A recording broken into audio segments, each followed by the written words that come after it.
Well, joining me now is the former senior advisor for the US House Committee on Foreign Affairs, Leslie Shedd. She joins me now from the United States. Leslie, good to talk to you. Thank you very much. What are your response to Trump's comments suggesting that the US could get involved? I mean, I think the president has very long touted the idea of peace through strength. He understands that, that is the way that we get a country like Iran to the negotiating table. And I think that's what he's doing here. It doesn't necessarily mean that the United States is absolutely going to get involved, but if we want to get Iran to the negotiating table, this is the best way to do it. And I do think it's important as well to keep in mind that if the United States does get involved, there are many levels to that. It doesn't necessarily mean that US troops will be on the ground. Do you think we will see a united front from world leaders? It does seem that each country is just quietly watching and waiting at the moment to see what will happen.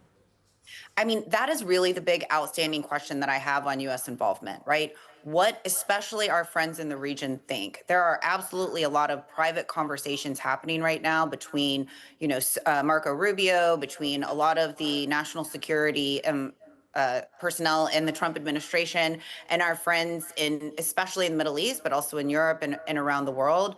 And that's really kind of this outstanding question. We want to make sure that we keep our alliances together with countries like Jordan, with Egypt, with Saudi.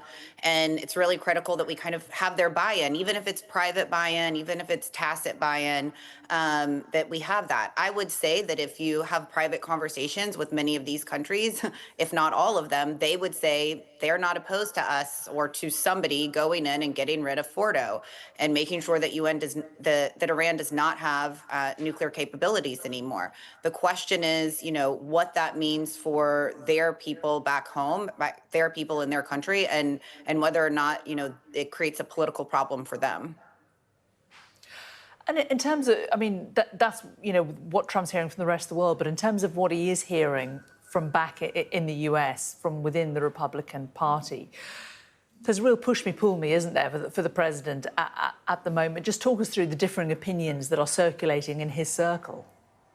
That's why I said at the top, this idea that somehow the United States having some level of involvement in this would somehow turn into us being involved in another, war on the ground in the Middle East. That is not the case here.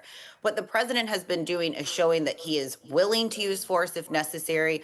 But from the beginning, even before Israel started this campaign against Iran, he has been urging peace. And he has made it clear that his number one line in the sand is that Iran cannot have a nuclear weapon. I mean, that has been his absolute line in the sand for quite some time. Of course, there are people here, some, on the left and on the right, that are, concerned about this. I think if you go in and talk to the vast majority of people in the Republican Party, they support what President Trump is doing. What he is embodying peace through strength right now. What he is saying is if we want to figure out a way to ensure that Iran never has a nuclear weapon and that we can have a peaceful, stable Middle East, the best way to do that is by getting Iran to the negotiating table. And he offered them that. They've declined. So now, with this show of force by Israel and with the president saying, hey, look, nothing's off the table right now unless you come to the negotiating table, it hopefully helps to hold their feet to the fire. How likely do you think it is that Iran will come to the negotiating table? I mean, look, I think, same with Russia, right? People like Putin and the Ayatollah, they have made it very clear for quite some time that they don't care about peace. They don't want peace. That being said, you can never count President Trump out. I mean, nobody thought the Abraham Accords would ever happen, and they did. So I think if anybody could get the Ayatollah to the negotiating table, it would be President Trump. And let's give him the opportunity to try to do that. I mean, he's tried with Russia and Ukraine, and that hasn't been particularly successful, has it?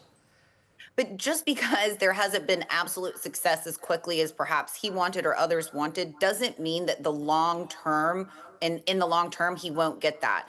And look, the Ayatollah is not Putin, okay? Like, this is a very different situation. He has shown an interest before in sitting down and talking with us. The question is, what is going to be in the deal and what he'll do. So, I mean, again, I think people that count out President Trump and think that he can't get a deal aren't making the smart decision here. I really think that he has a lot of, He has a proven track record of getting deals done that people didn't think he could, especially in this region. We shall see. Leslie Shared, former senior advisor to the US Committee on Foreign Affairs, thank you very much. Thank you.